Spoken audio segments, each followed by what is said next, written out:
भारत के corrupt media हो, तारीख पढ़ो इराक की, तारीख पढ़ो मुल्क शाम की, तारीख पढ़ो अंदलुस की, तारीख पढ़ो यरूशलेम की। हजरत उमर फारूक गए थे तो इराक और शाम के टोटल यहूदी और क्रिश्चियन, वहां की यहूदियत और सेहूनियत तब्दील हो जाती है। हजरत खालिद बिन वलीद के दरबार में पहुंचकर कहते हैं, ए खालिद बिन वलीद, हमने तो सुना था कि मोहम्मद हैं जो अमन परस्त हैं, मोहम्मद हैं जो सबके लिए बराबर पैगाम रखते हैं, बराबर भेदभाव उनके दिलो दिमाग के अंदर नहीं है, बल्कि बराबर की उनसियत मोहब्बत करते हैं। आज हमें देखने को मिला है, आज हमारे दिल से खौफ निकल गया है, आज हमने बराबरी को, इंसाफ को देखा है। इसलिए जिस धर्म को आप लेकर आए, बताइए क्या करना होगा? पूरा का पूरा इराक, भारत के करप्ट मीडिया हो, तारीख पढ़ो इराक की, तारीख पढ़ो मुल्क शाम की, तारीख पढ़ो अंदलुस की, तारीख पढ़ो यरूशलेम की। हजरत उमर फारूक गए थे लेकिन उनके गुलाम ऊंट पर बैठे थे और हजरत फारूक आजम नीचे ऊंट की नकेल हाथ में लेकर जा रहे थे। तो लोगों ने कहा कि वाह, कितना खूबसूरत, नीचे गुलाम जा रहा है, खादिम जा रहा है, और ऊपर ये इनके गुरु बैठे हैं, काले काले होंठ हैं, पूरी काली शक्ल है, हालांकि वो खादिम उनके ऊपर थे। क्यों? बारी उनकी बैठने की थी। 700 मील का सफर तय करके यरूशलेम पहुंचे थे उमर फारूक। उनकी इस चीज को देखकर अबू उबैदा ने कहा कि अरे वो हुक्मरान नहीं है, वो नहीं है, गुरु नीचे हैं, हुक्मरान अमीर हमारे नीचे, खलीफा हमारे जो अमीरुल मोमिनीन है वो नीचे हैं। उनके इस फ़ैल को देखकर यरूशलेम के हजारों की तादाद में क्रिश्चियनों ने सर झुका दिया। सर मतलब यानी ये कहा कि अमीरुल मोमिनीन, हमने इतना बड़ा बादशाह, इतना दिल वाला बादशाह आज तक हमने नहीं देखा। हमने तो सुना था कि उमर वो है जो तलवारों से बात करते हैं, हमने तो सुना था कि उमर फारूक वो है जिन्हें देखकर दुश्मन अपना रास्ता बदल दिया करता है। इसीलिए हम आज आपको ये लीजिए चाबी, बैतुल मक़दिस की चाबी लीजिए। यरूशलेम में, फ़लस्तीन में कोई जुल्म ज़्यादती नहीं हुई थी। चीखने वालों कि तलवारों वाला धर्म है, पढ़ो ना कुरान, ला इकराह फिद्दीन, the truth stands out from the error, clear from the error, there will be not compulsion in the religion. धर्म के अंदर कोई जोर जबरदस्ती नहीं। लेकिन पढ़ोगे कैसे? तुम्हें तो अपने गुरुओं को खुश करने के लिए न्यूज़ बनाने में बिजी रहते हो, फुर्सत मिलती ही नहीं। अपने ग्रंथों को पढ़ो, मकाम और फजीलत कैसे क्या होती है, इंसान और मानवता किसको बोलते हैं, पढ़ो ग्रंथों को, तुम्हें पता चल जाएगा। आज मैंने एक श्लोक, एक मंत्र पढ़ा है जिसके अंदर वाक़ईतन इतना अच्छा मैसेज श्री कृष्ण जी ने इंसानों को दिया है। इसके अंदर क्या कहा? ए लोगों, मुझे संस्कृत याद नहीं हुआ है, हो जाएगा बहुत जल्दी में, मैं उर्दू में ट्रांसलेट करता हूँ उसको।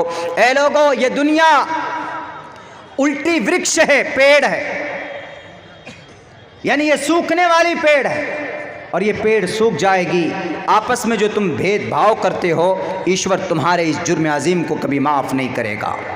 कृष्ण जी कह रहे हैं, हमारे हिंदू भाइयों, आपको भी खड़ा होना होगा अपना हक लेने के लिए। कोई दलित नहीं है आप में, आपको दलित बनाया गया, आपके वेदात में दलित नहीं है, आप भारत के संविधान में आप दलित नहीं है, दलित है, लेकिन बराबरी का हक आपको दिया गया। नाम है सिर्फ आपका मंगलू, लेकिन आपका मकाम और आपका हक उतना ही है जितना एक बड़े ऊंचे खानदान वाले का जितना हक हुकूक। हक की लड़ाई कौन लड़ा? इस्लाम लड़ा है। मुहम्मदुर रसूलुल्लाह के गुलाम, चारों खलीफा, उनके बाद फिर जो सिस्टम शुरू होता है वहां से लड़े। एक औरत को थोटी थी। हजरत उमर फारूक ने कहा कि अगर कोई तलाक देगा तो लाखों करोड़ों रुपए अगर उसने महर में दिया अपने बीवी को तो वो वापस नहीं मिल उसको वापस मिलना चाहिए, कुछ ना कुछ मिलना चाहिए। बीवी को तलाक होगी, अगर 5 करोड़ रुपए बीवी को महर में दिया हुआ है तो कम से कम आधे रिटर्न होना चाहिए। तो ये कुरान के खिलाफ फैसला था। तो एक औरत को इतनी हिम्मत थी, उस औरत ने अमीरुल मोमिनीन को कहा, ए उमर, अपना डिसीजन बदलो। ये थी बराबरी, ये थी जुर्अत, ये इंसाफ। उस औरत ने कहा कि आप कुरान के खिलाफ फैसला नहीं कर सकते। उनकी एक राय थी रखने की कि हम एक ऑर्डिनेंस ला रहे हैं, एक बिल ला रहे हैं कि भाई ऐसे ऐसे महर में कुछ ना कुछ मिलना चाहिए लड़के को। तो उन्होंने, औरत ने क्या कहा कि जब अल्लाह ने कुरान में फैसला कर दिया, जब अल्लाह का कुरान नस्से कती है, उमर फारूक, नबी ने कोई तब्दीली नहीं की, अबू बकर ने कोई तब्दीली नहीं की, तो आप कौन होते हैं? तो उमर फारूक ने कहा कि आज मुझे इस बुढ़िया ने दीन सिखा दिया। एक औरत को हक होता था अपना, एक औरत को हिम्मत होती थी अपना हक मांगने का। किसने ये जुर्अत दी, किसने ये पैगाम, किसने ये हक दिए बराबरी का? इस्लाम ने दिए। इस्लाम ने ये मकाम दिया है औरतों को, उनको सम्मान देना निकाह करके। वरना अमेरिका चले जाइए आप, अमेरिकन में वी आर लिविंग टुगेदर। आज अमेरिका में क्लिंटन, जो कुछ दिनों पहले सदर था अमेरिका का, उसने the state of union address में कहा था, यानी भारत अमेरिका का जो सदर होता है वो पूरे 5 साल में एक बार आवाम को, जनता को संबोधित करता। तो उस संबोधन में उन्होंने क्या कहा था अपनी स्पीच में? The state of union address में ये कहा था कि अनकरीब अमेरिका में हरामजादों की तादाद होगी, हरामजादे बास्टर्ड की तादाद होगी। अल्फाज बास्टर्ड के नहीं इस्तेमाल किए, लेकिन ये इस्तेमाल किया था कि born and the lots of people born without any wedlock. Wedlock मतलब निकाह को बोलते हैं अंग्रेजी में, वेडलॉक यानी बच्चे पैदा होंगे बिना निकाह के। और यूरोप में हो रहा है, यूरोप के अंदर हो रहा है, वहाँ पर बच्चे पैदा होते हैं, शादी नहीं होती। आज हमारे भारत में भी वो कल्चर आ गया है, लिव इन रिलेशन, फैशन। देखिए, इज्जत, जिना को कितना खूबसूरत नाम दिया, वी आर लिविंग टुगेदर। वाह, बहुत खूबसूरत लफ्ज़ है, बहुत प्यारा लफ्ज़ है। And we are relationship from the long time, हम बहुत ज़माने से रिलेशनशिप में हैं। रिलेशनशिप का मतलब नाजायज़ संबंध में है। बताइए कितना खूबसूरत नाम दिया मेरे भाइयों, मेरे साथियों। किसने औरत को मकाम दिया? हरामी बच्चे पैदा होते थे, लेकिन अल्लाह के नबी ने कहा नहीं चलेगा ये। अगर किसी औरत से तुम्हें प्यार है, मोहब्बत है, तो जायज़ करो उसको, वेडलॉक करो पहले। The first of will be wedlock and after that you can, तब आप you can with her the relationship continue आप कर सकते हो, उनके साथ आप आगे रिश्ता बढ़ा सकते हो। मकाम किसने दिया? कुरान ने दिया। मकाम किसने दिया? मोहम्मद रसूलुल्लाह की ज़िंदगी ने दिया। लेकिन आज लोग तुले हैं जनाब इस्लाम को बदनाम करने में। मैं लिख कर देता हूँ, नहीं प्रूफ कर सकते, इस्लाम के मुकाबले में नहीं आ सकते कोई भी, कहीं से कहीं तक भी। ऐसा नहीं कि उमर फारूक थे, 23 लाख मुरब्बा मील को फतह किया था तो जो मन में आया किया, नहीं। कुरान के खिलाफ, नबी पाक अलैहिस्सलाम के फरमान, उनके तरीक़े के खिलाफ उमर फारूक को भी अधिकार नहीं। इतने बड़े ताकतवर जनरल, मशरिक़ और मगरिब को फतह किया, हज़रत अब्बास के घर का परनाला उखाड़ कर फेंक दिया। हज़रत अब्बास रज़ी अल्लाह ताला अन्हु के घर का परनाला, चूँकि पानी निकलता गिरता था मस्जिद नबवी के करीब में, तो नमाजियों को दिक्कत और दुश्वारी होती थी। तो हज़रत उमर फ़ारूक ने देखा तो हज़रत अब्बास गायब थे, उनकी आदम मौजूदगी में परनाला को उखाड़ कर फेंक दिया जाता है। तो उसके बाद क्या होता है पता है? उसके बाद हज़रत अब्बास आते। हज़रत अब्बास ने कहा कि ये परनाला कौन उतारा? तो लोगों ने कहा कि अमीरुल मोमिनीन ने उतार दिया परनाला। गुस्सा हो गए। कहाँ जाते हैं? सुप्रीम कोर्ट में गए। उस वक्त के सुप्रीम कोर्ट जज उबय बिन काब रज़ी अल्लाह ताला अन्हु सुप्रीम कोर्ट के जज थे, वो जस्टिस थे। वो उनके पास केस पहुंचता है। केस पहुंचने के बाद उमर फारूक भी हाजिर हुए। उमर फारूक के ऊपर केस हो गया। किन पर केस हुआ? अमीरुल मोमिनीन पर, जो हुक्मरान आला है। अगर आज किसी मंत्री के खिलाफ केस कर लो तो तुम्हारी तो डेथ, मौत पक्की है। अगर आज के डेट में किसी नेता के खिलाफ FIR कर लो तो आज तो फिर आपका टॉलरेशन इतना होगा, आपको इतना टॉर्चर किया जाएगा कि मत पूछिए, जैसे हमको किया जाता है। हमको भी किया जाता, हम नेताओं से वैसे भी टकरा जाते हैं कुछ, शायद मैं पागल हूँ क्या हूँ, लेकिन मुझे जो चीज़ समझ में नहीं आती है, हम जो चीज़ समझ लेते हैं कि गलत है तो गलत है, बस गलत है, मैं कहूँगा मर जाऊँगा ये गलत है तो गलत है। मेरे बाप भी मेरी माँ भी कोई करे गलत तो मैं कह दूँगा कि अम्मी ये गलत है, अब्बा ये गलत है। We are not acceptable, we are this work is not suitable, ये ठीक नहीं, गलत है तो गलत। तो कहाँ गए?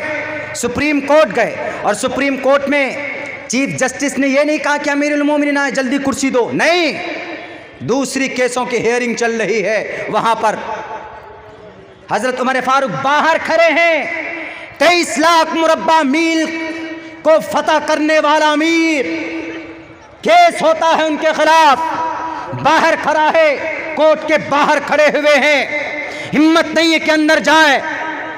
चीफ जस्टिस ने कहा जब केस खत्म होगा, पहले जिसकी हियरिंग चल रही उसकी पूरी होगी, अमीरुल मोमिनीन को अंदर बुलाया जाता है। आइए क्या बात, अमीरुल मोमिनीन ने बोलना शुरू किया तो चीफ जस्टिस ने मना कर दिया कि no, not allowed to say anything, permission नहीं, आप खामोश रहिए, because this case is related to the इब्न हजरत अब्बास रजी अल्लाह ताला। उन्होंने केस किया है, पहले वो बताएंगे। तो हजरत अब्बास से कहा गया कि बताओ क्या है, क्या मामला है। उन्होंने कहा कि चीफ जस्टिस साहब, ओ माय लॉर्ड, परनाला जो था हजरत अबू बकर के ज़माने में रहा, मोहम्मद रसूलुल्लाह के ज़माने में रहा, उन्होंने नहीं हटाया, इन्होंने हटा दिया। बुखारी और मुस्लिम के अंदर ये रिवायत मौजूद, इन्होंने हटा दिया। अब बताइए तकलीफ़ हो रही, इसलिए हमको इंसाफ मिलना चाहिए। एक आम आदमी उस वक्त के प्राइम मिनिस्टर के खिलाफ केस लड़ रहे हैं। संजू भट्ट ने क्या केस किया बेचारा, गुजरात के दंगों के मुजरिमीन को जेल में डालने के लिए उस बेचारे को ही उल्टे जेल में डाल दिया जाता है।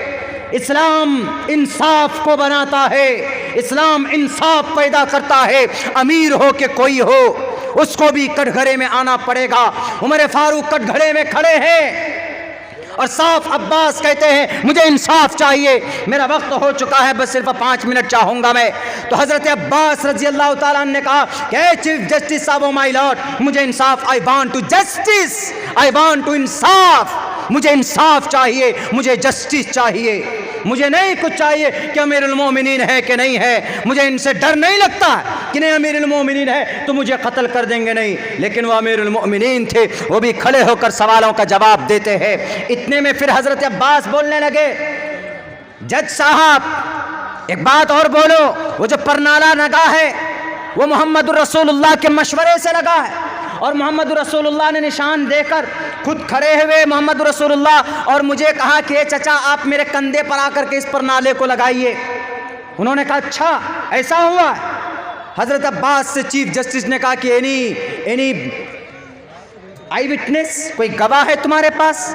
तो फौरन गए, अंसार को लेकर आए। तो 2-3 साहबी ने कहा कि हाँ अल्लाह के चीफ जस्टिस जज साहब, इन्होंने जो बातें कही वो बिल्कुल सही है। तो हज़रत इतना सुनना था कि उमर फारूक की आंख से आंसू निकलने लगे।